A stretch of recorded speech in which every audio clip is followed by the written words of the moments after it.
Hello, everyone, and welcome to this episode of CMA Sessions. My name is Jacelyn Arradaza with the South Carolina Commission for Minority Affairs. Today, we'll be focusing on the topic of AAPI immigrants and their story about their journey to the United States. Our guest is a pastor at the Filipino-American Friendship Ministry of Christ here in South Carolina. He is very active in the AAPI community as he is a member of the Filipino-American Association of Greater Columbia. He has also hosted speeches and presentations about Asian awareness at the Columbia International University. I'd like to give a warm welcome to Jake Bolatana. Hi, Jake. I'm very excited to be having this conversation with you. Hey, Jacelyn, thank you so much for having me today.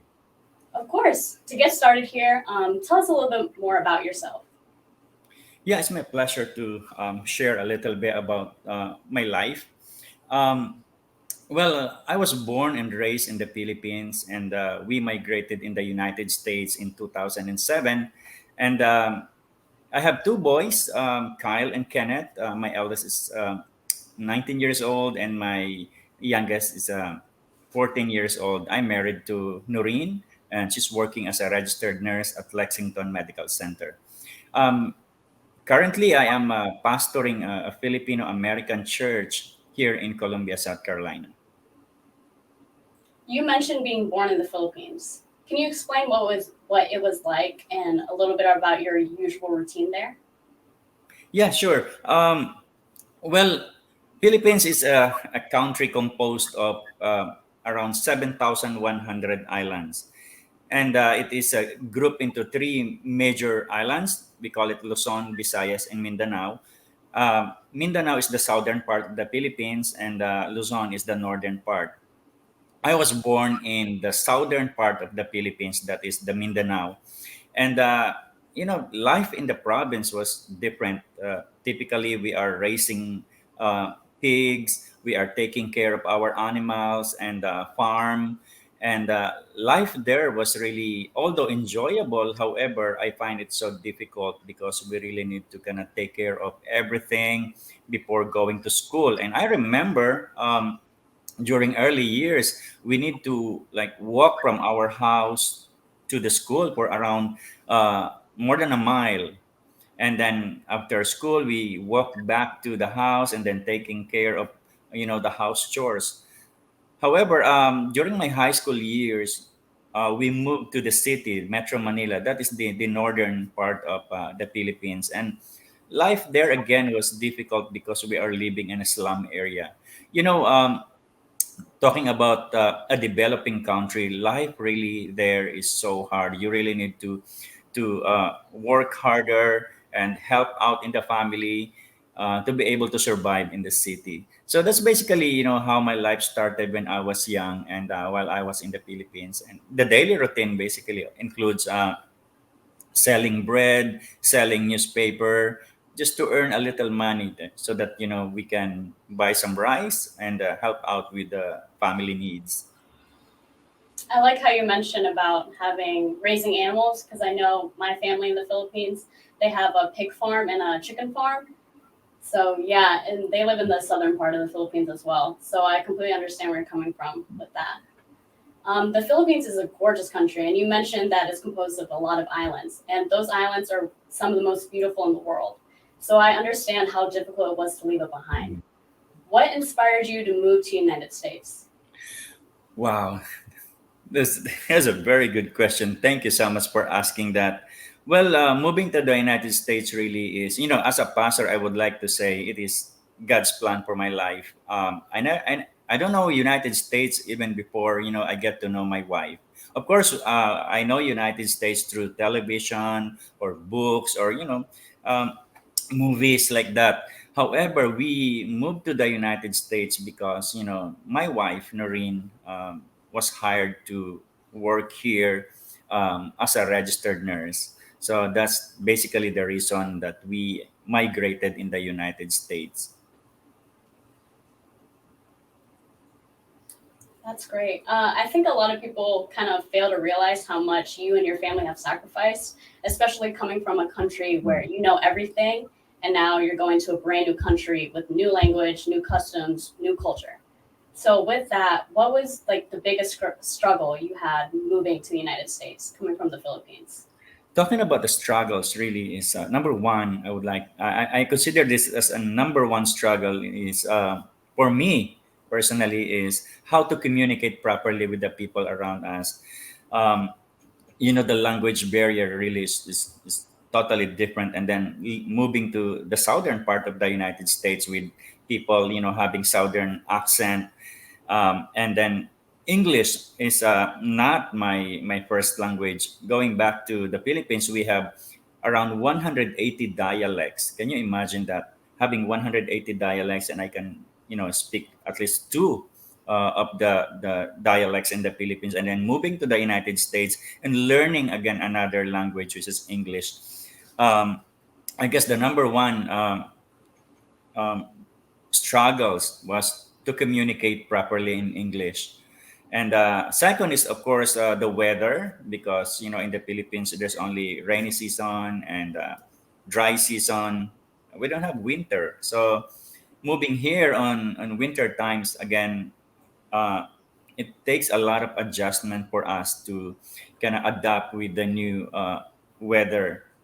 Aside from culture and people, traditions totally different that we need to learn, and it won't take overnight for us to learn all these things. It's a process. It's a long process for us to understand everything, to be able to adapt and live in this um, land. I know you have mentioned in your presentation or your speech at CIU about having difficulty reaching your wife at the airport. Can you talk more about that experience and what you were thinking or going through at that time? Yeah, I would like to share about that. You know what, when we came here with my eldest son Kyle at the airport, I remember that was 2007 in Chicago O'Hare International Airport, and my cell phone was, I guess, my cell phone battery was on my check-in luggage, and since it was winter, all the flights were canceled. My flights to Colombia was canceled, and then my cell phone battery died, and I need a charger basically, and I cannot find my charger because I realized it was in my check-in luggage. So I went walk around and see who can help me, and I went to the counter, and there were like two officers there standing, and I asked if I can borrow their phone so I can call my wife here in Colombia, telling her that our flight was canceled. However, because of a language barrier, I guess I was not able to communicate well. I remember saying, "Can I have your phone?" I don't know if that's the right one, or the right sentence that I could have used to communicate. And I heard that the officer telling the other officer that this guy is an idiot. Um, I know what that means, but there's also a fear of, like, I don't know what to tell. I don't know what to say. This is a foreign land. I don't know what will happen to me if I say something. At that time, I feel I feel the pain, being not accepted in the new culture that I'm in, with this um, people around me telling me that I'm an idiot because of asking their phone, or getting their phone so I can call my wife in Colombia and about things, about changes. So I guess that's something that I learned, really, being in a new culture. We really need to kind of do something to be able to communicate. However, it's a struggle for immigrants like me, being in a new culture. I 100% get that. I know, even though I'm not an immigrant myself, my mom is. Whenever she mispronounces an English word, I kind of pick at her, and I think that's a thing for a lot of children of immigrants. But we don't realize how much that can still affect immigrants, especially dealing with a brand new language in a brand new country. But despite having these struggles, you and your family have established a lot of roots here in South Carolina. Mhm. So how have you made South Carolina your home? Wow, what a question. We've never been to any other. Of course, we went to visit some states, but when we migrated in 2007, we go straight to Columbia, South Carolina. And South Carolina has been a blessing to us. Columbia, particularly, is a beautiful place for us to stay. And we call Columbia as now our home. Um, Currently, my wife is working here in Colombia, and I am pastoring a church. My children goes to school, and this is also a place where we grow physically, emotionally, mentally, as well as spiritually. As pastors, I'm engaging people here in Colombia. I am very familiar with the place, people, and culture. Um, I also feel like this is a safe place for us as well, and a beautiful place to raise our children. So I'm very grateful with South Carolina. This is so beautiful state, and this is what we call home. It is because we learn something from this place, from this state. Um, Comparing to any other states that we've been to, nothing compares to South Carolina. This is so beautiful, and we will grow here. And I would love to see our children also raising their children in the future here in South Carolina. I kind of wanted to elaborate on the point of community because I know you have the church and you're also a part of the Filipino-Americans Association here in Greater Columbia. So, how has community and these organizations help you have a home feeling, especially connecting with more Filipinos who are experience the same issues as you as they just traveled from the Philippines to the United States? Yeah.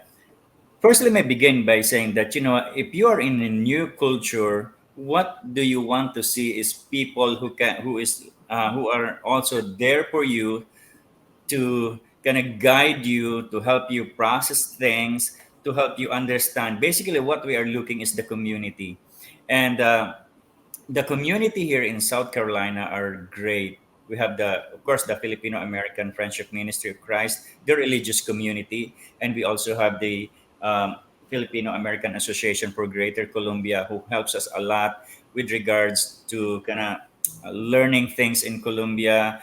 And the gathering helps us also, the weekly, the monthly, quarterly gathering of Filipinos, having picnics, having karaoke. It helps us to not feel sad, or let's say missing our home country, Philippines. It helps us to overcome loneliness. It also helps us to engage other Filipinos. It helps us to uh, it, it encourages us to be able to uh, survive. It helps us to grow and become mature in this beautiful place. There was one time I was invited in a picnic with the Filipino Association, and I met a lot of Filipinos, and then we're able to start sharing our how we miss Philippines. We also shared our things, the experiences from the Philippines and experiences here in the United States. So basically, um, it's very helpful. It's very helpful, really. Well, thank you for coming here to talk to me today, especially about immigration. I'm glad that we had the opportunity to kind of create discussion about API immigrants and how they have made the United States their home. Just one final question. Can you talk a little bit more about your church and where can we reach you if we're interested in attending? Thank you so much, Jacelyn, for that question. The church, the Filipino American Friendship Ministry of Christ, is located in Northeast Columbia. Currently, we are renting at the Windsor United Methodist Church. Our services starts at 10:30 a.m. every Sunday.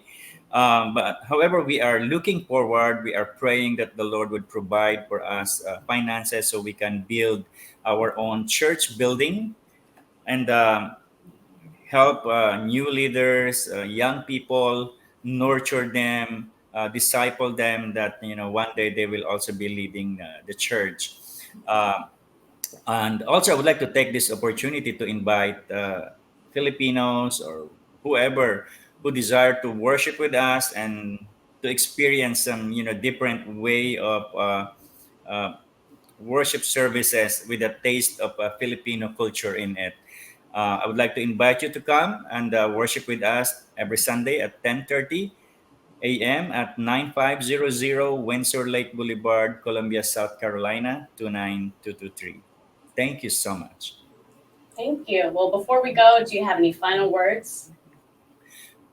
Well, I just would like to thank you, Jacelyn, and the rest of uh, people involved in this interview, and the people also working with the South Carolina Commission for Minority Affairs. Thank you so much, and I hope I was able to bless you. I was able to uh, give the right information needed, and yeah, again, thank you so much for having me. Of course.